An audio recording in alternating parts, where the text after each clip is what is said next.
Welcome back. Here we'll cover the question, what is security and why do security solutions often prove ineffective? Here we will examine more formal methods for computer security. Let us start with the basics, that is, from some classic definitions. The first comes from Cambridge Dictionary of English and states, security is an ability to avoid damage resulting from any kind of risk, danger, or threat.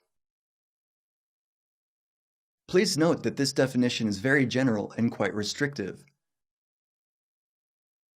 We must avoid damage. Thus, the definition suggests that you could avoid any kind of damage and that your system would be completely secure. On the other hand, security standards such as ISO IEC 27002 define security as a preservation of confidentiality, integrity, and the availability of information. However, both definitions share the same fault. They are based on too optimistic of an assumption.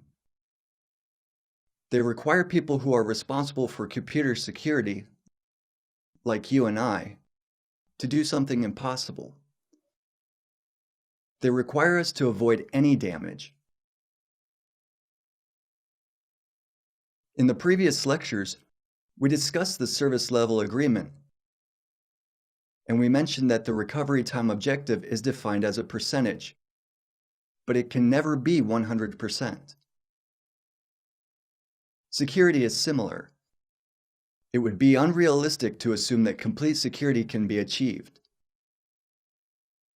Speaking more realistically, there are only different levels of computer system protection.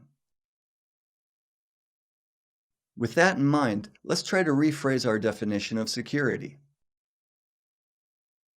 However, we have to remember that system security must not interfere with system functionality.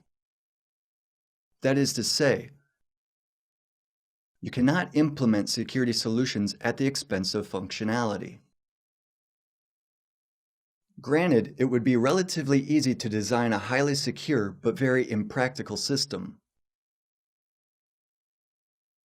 For example, a system with no graphic interface that would require a user to confirm their identity every 15 minutes by providing a 64-character password would be very secure, but its functionality would be greatly limited. Besides, I assure you that if security interferes with functionality, users will find a way to bypass it.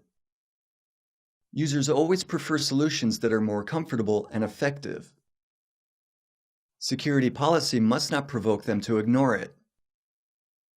Security should not be pitted against functionality. Keeping that in mind, let us try to redefine security once more.